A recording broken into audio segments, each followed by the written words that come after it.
Right, Angel? Yeah, wait.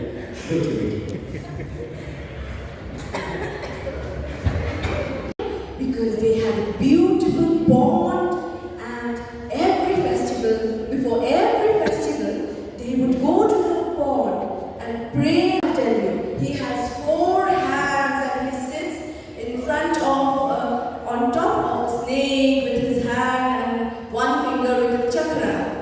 Now you Google and see who is Vasudev or Narayan. So it was called a Vasudev pond. Why? Before every festival or any occasion, all the members of the village would go up to the pond and they would pray with whole heart to get peace, prosperity, and so that the festival or the occasion that they are into goes peacefully. And while praying, they would also pray that they would get the utensils used for the puja. Every time they would pray, the utensils would automatically and surprisingly come out of the pond. It was so interesting to see. The village would rejoice and enjoy the sight when the utensils would come up from the pond. Isn't that interesting? Now, one day, they had a very big festival. Again, the villagers gathered all together. So, the villagers prayed. They took the utensils and went for the occasion. The puja was absolutely done perfectly with no disturbance. Now what happened? While they were returning, something had gone wrong. The utensils did not go under the pond. My God, what has happened? Why weren't the utensils going inside? All the villagers kept on praying, but the utensils did not go. Why?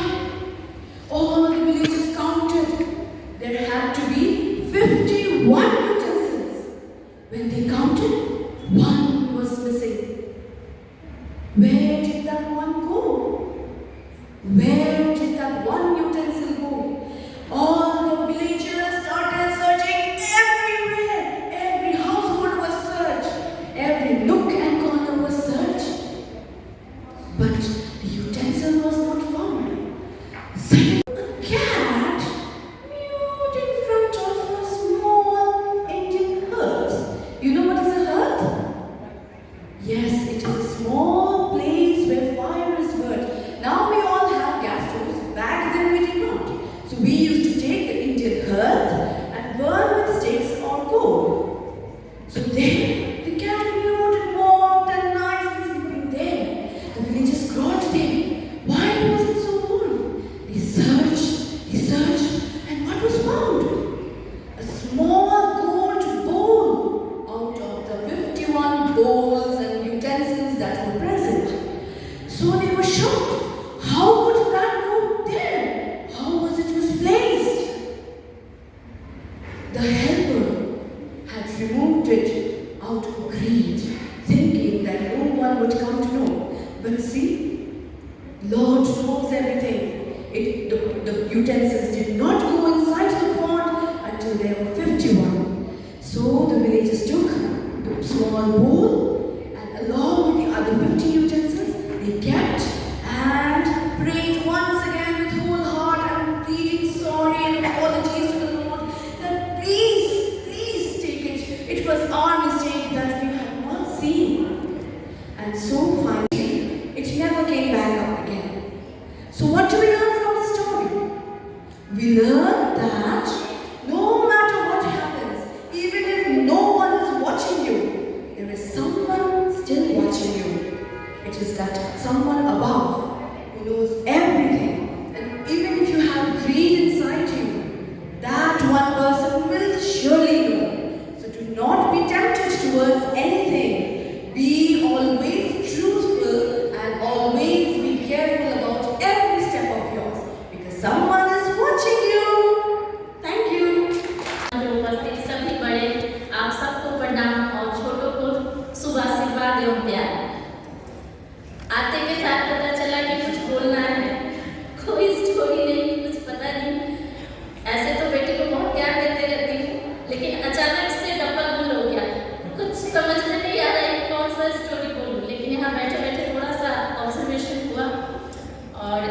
एक छोटी सी story मेरे mind में आई है।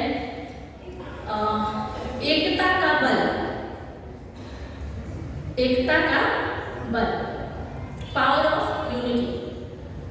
अभी जो वैश्विक माहौल है पूरे विश्व में जो कुछ चल रहा है, अभी अभी हम भारत का स्वतंत्रता दिवस 78वां सालगिरह हम लोग मनाए हैं और पूरे विश्व में जो परिवेश बन रहा है उसमें भारत की भूमिका बहुत ज़्यादा महत्वपूर्ण है। इससे एक बात मुझे सीखने को मिली कि हमें सीखना चाहिए। हमारा पड़ोसी देश बांग्लादेश जिन परिस्थितियों से गुजर रहा है उसको देखकर हमें सीखने की ज़रूरत है। आज़ादी की 78वीं सालगिरह हम सेलिब्रेट कर रहे हैं, बट छोटी छोटी पर मोटी बातें, बहुत सी ऐसी चीज़ें जो हम माइंड में कर रहे हैं, करने की ज़रूरत है। इस वैश्विक परिदृश्य को देखकर हमें इन सब पर सोचने। संगठन यह भी यूनिटी का एक बड़ा परिचायक है।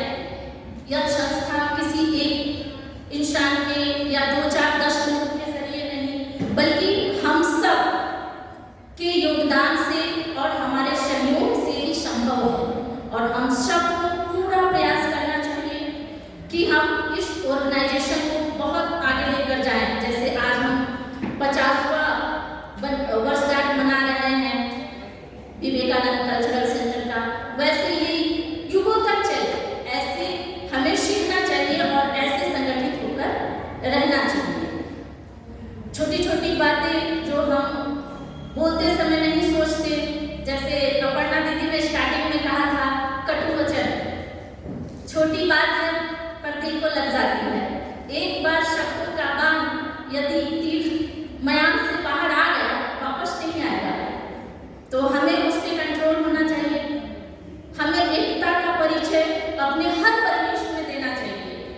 थोड़ा सा कष्ट होता है फिर भी हम सब एक हैं और ये इस वक्त बहुत ज़्यादा ज़रूरी है अपने वैश्विक परिदृश्य को देखते और समझते हुए।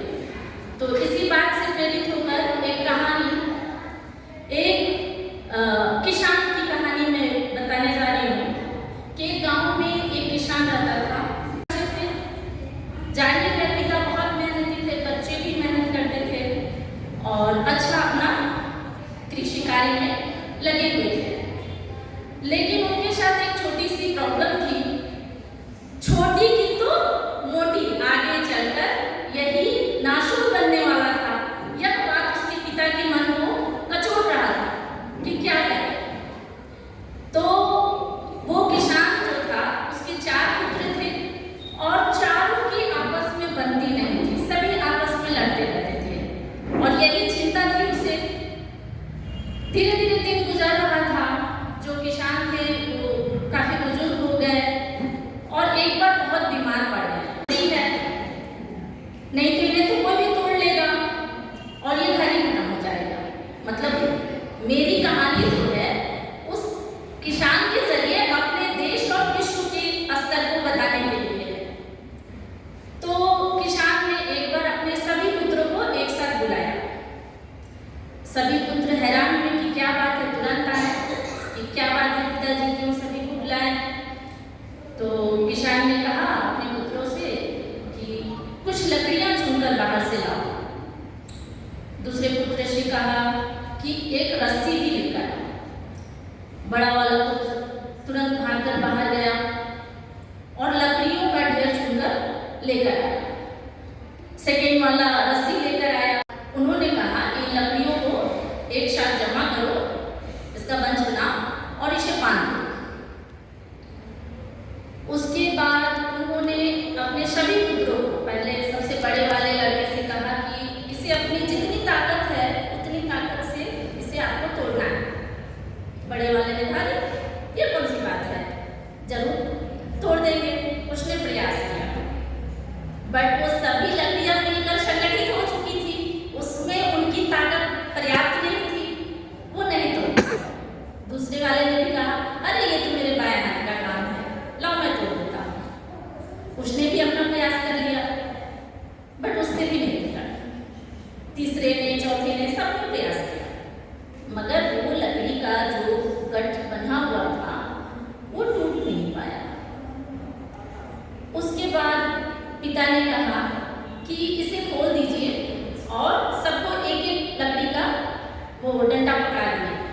अब इसे तोड़ो। सबने तोड़ा। क्यों? क्योंकि वो अकेला था। तो जब हम अकेले हैं, अपने झुंड से अलग हैं, तो हमें तोड़ा जा सकता है। लेकिन जब हम यूनाइट हैं, एक हैं, संगठित हैं, तो हमें तोड़ना संभव ही हो। तो ये छोटी सी स्टोरी मैंने एकता पर इसीलिए बताया। ये बात उन जो किसान अपने बच्चों को इतने सालों से नहीं समझा पा रहा था, इस छोटी सी स्टोरी के जरिए उसने अपने बच्चों को ये समझा दिया। और बच्चे जो हैं यह सुनकर बहुत ज़्यादा प्रेरित तो हुए ही, भाव विभोर भी हुए कि हाँ, उन्हें अब जाकर समझ में आई कि पिताजी क्या करना चाहते हैं। तो उस दिन से उन सब ने कसम खाया कि हमें मिलकर रहना है, एकजुट रहना है। तो बस उस दिन से वो कहानी बदल गई, उसके घर की तस्वीर बदल गई। हमें भारत की और पूरे विश्व की तस्वीर बदलनी है इसी एकता के जरिए। बस इसी कहानी के साथ मैं आप सबसे आज्ञा चाहती हूँ। दोनों बहुत अच्छे दोस्त थे। कचरा बहुत धीरे चलती थी और खरगोश बहुत उसके मन में बहुत खुश थी वो, क्योंकि वो जानती थी कि मैं तो जीतूंगी। लेकिन जब उन्होंने रेस करना शुरू किया तो कचरा अपने हाथों से वो रेस करते रहा और खरगोश ने सोचा कि चलो मैं थोड़ी देर आज झटके मार लेती हूँ, तब तक ये नहीं जीत पाएगी। लेकिन कछुए के हार्ड वर्क और कड़ी मेहनत से वो रेस जीत गया।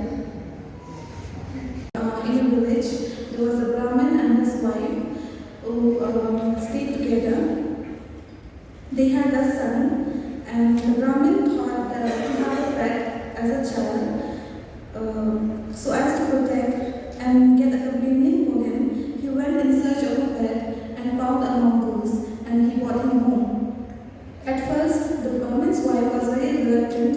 She thought that having a mongoose as a pet was very funny, and she agreed. But then she agreed later, and the mongoose and the child became very good friends. As time went by, both the Brahmin and his wife started loving the mongoose as their own child. But then the Brahmin wife was very go to the market to buy some vegetables. She told the Brahmin to take care of the child, but then the Brahmin had to go out to beg for some alms such as money and stuff. And he thought that the mongoose would take care of the child. A few hours later, the Brahmin's wife returned and saw the mongoose mouth filled with blood stain. And she thought that the mongoose had killed her child, but then she realized that there was on the floor there was a dead snake which was bitten into pieces. And she later realized that she needed the